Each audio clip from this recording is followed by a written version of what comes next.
임대주택과 관련해서 집주인과 세입자 모두에게 운명을 바꾼 중요한 법안이 발표됐습니다. 바로 법안 60이라고 알려진 것입니다.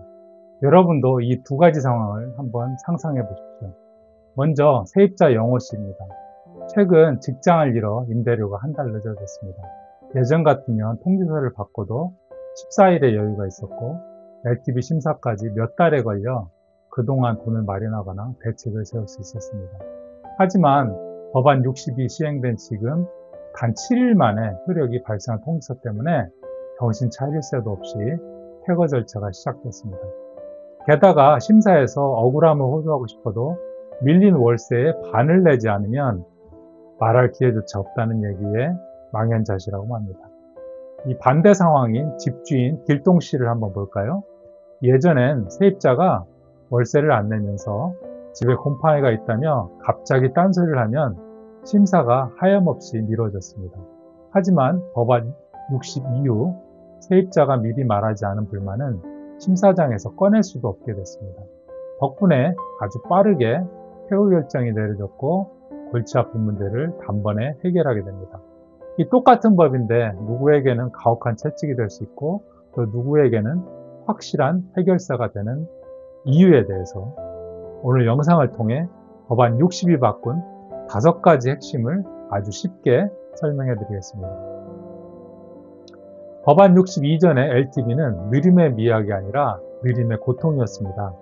세입자는 시간을 끌기 쉬웠고 집주인은 속수무책이었습니다. 하지만 이번 법안은 이 판을 완전히 뒤집었습니다.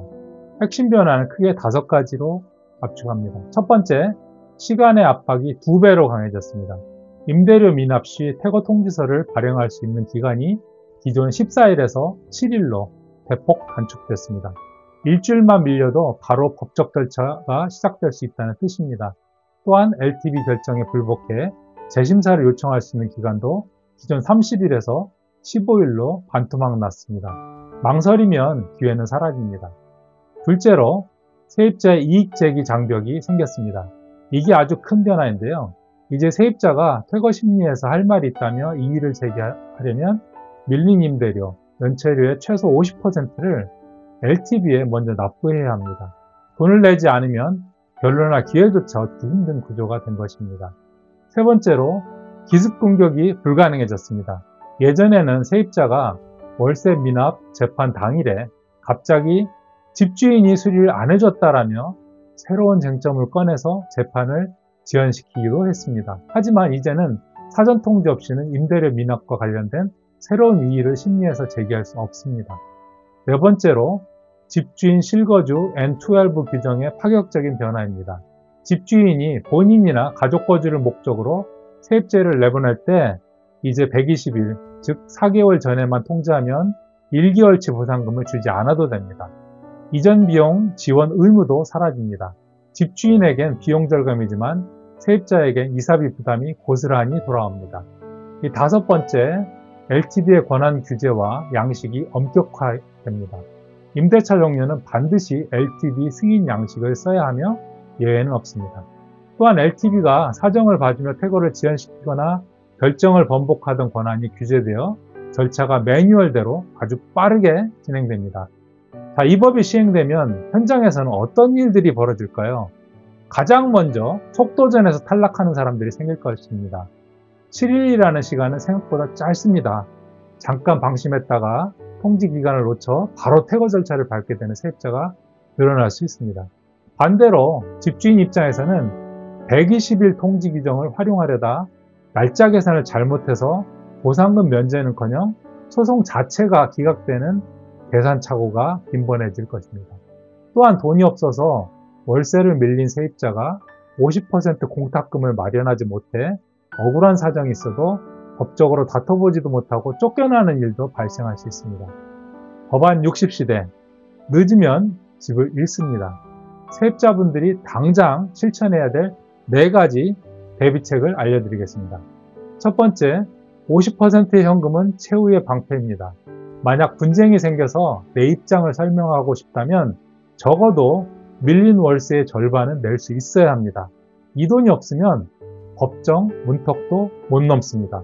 모든 불만은 미리 기록으로 남겨놓으세요. 두 번째입니다. 모든 불만은 미리 기록으로 남겨두세요. 재판장에서 집에 물이 샜다고 말해봤자 미리 보낸 문자나 메일 증거가 없으면 판사는 듣지도 않습니다. 작은 고장도 즉시 사진 찍고 집주인에게 보내주세요. 세 번째로 임대료 7일의 데드라인을 꼭 기억하시기 바랍니다. 14일이 아닙니다. 일주일입니다. 늦어질 것 같으면 7일이 되기 전에 집주인에게 양해를 구하고 납부 계획을 밝혀야 통지서 발송을 막을 수 있습니다. 네 번째, N12 통지 120일을 꼭 확인하세요. 집주인이 나가라고 할 때 그 통지가 120일, 4개월이 이전인지를 꼭 확인하기 바랍니다. 120일보다 짧게 남았다면 여러분은 여전히 보상금을 요구할 권리가 있습니다. 다음은 집주인을 위한 4가지 핵심 전략입니다. N12, 120일의 마법을 활용하시기 바랍니다. 급하지 않다면 4개월 전에 미리 통지하십시오. 한 달치 월세 보상금과 이사비 지원 의무가 사라집니다. 이 수천 달러를 아낄 수 있는 팁입니다. 7일째 되는 날 즉시 통지서를 보내세요. 이제 기다림은 미덕이 아닙니다. 법이 7일로 줄여졌으니 그에 맞춰서 바로 공식 양식으로 통지해야 주도권을 줄 수 있습니다. 반드시 공식 양식만 고집하세요. 대충 쓴 편지나 문자는 효력이 없습니다. LTV가 승인한 최신 양식을 쓰지 않으면 아무리 세입자가 잘못했어도 퇴거시킬 수 없습니다. 세입자의 이의 제기를 또 차단하시기 바랍니다. 수리 요청이 오면 바로바로 대응하고 기록을 남기시기 바랍니다. 그래야 세입자가 심사장에서 집에 문제가 있었다는 핑계를 대지 못합니다. 자, 이제 정리해드리겠습니다.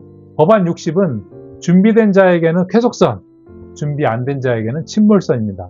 세입자는 방어권 행사를 위해서 50%의 자금을 준비하고 기록을 남겨야 합니다. 집주인은 빨라진 7일과 120일의 규정을 칼같이 지켜야 합니다. 누군가에게는 가혹해 보일 수 있지만 법은 이미 바뀌었습니다. 감정보다는 정확한 규정 이해와 기록만이 여러분의 자산을 지켜줄 것입니다. 오늘 정리해드린 법안 60의 내용이 캐나다 임대시장을 이해하는 데 도움이 되셨다면 좋아요와 구독 부탁드립니다. 감사합니다.